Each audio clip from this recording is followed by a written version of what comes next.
விவிலியம் அறிவோம். வணக்கம் அன்பர்களே. இன்று நாம் அறிய போகும் பகுதி பவுல் ரோமையருக்கு எழுதிய திருமுகம், அதிகாரம் 12, கிறிஸ்தவ வாழ்வு. சகோதரர் சகோதரிகளே, கடவுளுடைய இரக்கத்தை முன்னிட்டு உங்களை வேண்டுகிறேன். கடவுளுக்கு உகந்த தூய உயிருள்ள பலியாக உங்களை படையுங்கள். இதுவே நீங்கள் செய்யும் உள்ளார்ந்த வழிபாடு. இந்த உலகத்தின் போக்கின்படி ஒழுகாதீர்கள்.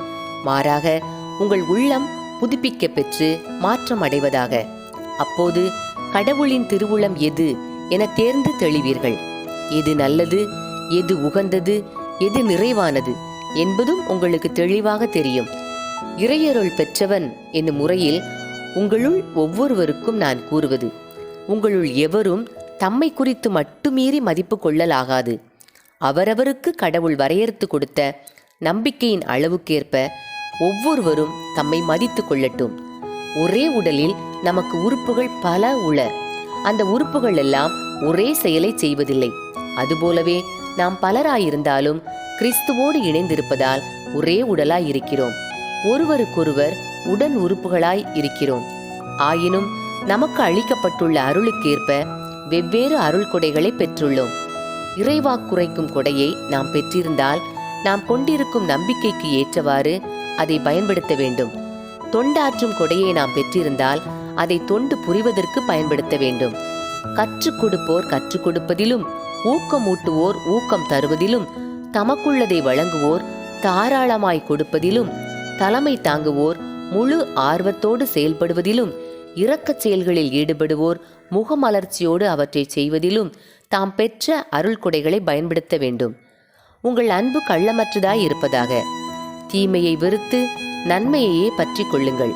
உடன்பிறப்புகள் போன்று ஒருவருக்கொருவர் உளங்கணிந்த அன்பு காட்டுங்கள். பிறர் உங்களை விட மதிப்புக்கு உரியவரென எண்ணுங்கள். விடாமுயற்சியோடும் ஆர்வமிக்க உள்ளத்தோடும் ஆண்டவருக்கு பணிபுரியுங்கள். எதிர்நோக்கி இருப்பதில் மகிழ்ச்சி கொள்ளுங்கள். துன்பத்தில் தளரா மனத்துடன் இருங்கள். இறைவேண்டலில் நிலைத்திருங்கள்.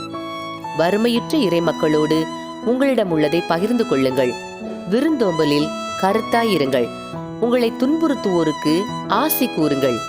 ஆம், ஆசி கூறுங்கள். சபிக்க வேண்டாம். மகிழ்வாரோடு மகிழுங்கள், அழுவாரோடு அழுங்கள். நீங்கள் ஒரு மனத்தவராயிருங்கள். உயர்வு மனப்பான்மை கொள்ளாமல் தாழ்நிலையில் உள்ளவர்களோடு நன்கு பழகுங்கள். நீங்கள் உங்களையே அறிவாளிகள் என கருதி பெருமிதம் கொள்ள வேண்டாம். தீமைக்கு பதில் தீமை செய்யாதீர்கள். எல்லா மனிதரும் நலமென கருதுபவற்றையே எண்ணுங்கள். இயலுமானால் உங்களால் முடிந்தவரை எல்லாரோடும் அமைதியுடன் வாழுங்கள். அன்பார்ந்தவர்களே, பழி வாங்காதீர்கள். அதை கடவுளின் சினத்திற்கு விட்டுவிடுங்கள். ஏனெனில் மறைநூலில் எழுதியுள்ளவாறு, பழி வாங்குவதும் கைமாறு அளிப்பதும் எனக்கு உரியன என்கிறார் ஆண்டவர். நீயோ உன் எதிரி பசியாயிருந்தால் அவனுக்கு உணவு கொடு. அவன் தாகத்தோடு இருந்தால் அவன் குடிக்க கொடு. இவ்வாறு செய்வதால் அவன் தலைமேல் எரி தழலை குவிப்பாய். தீமை உங்களை வெல்ல விடாதீர்கள். நன்மையால் தீமையை வெல்லுங்கள். அன்பர்களே, இறைவார்த்தையோடு பயணித்தோம். இறைவனோடு நம் பயணத்தை தொடர்வோம்.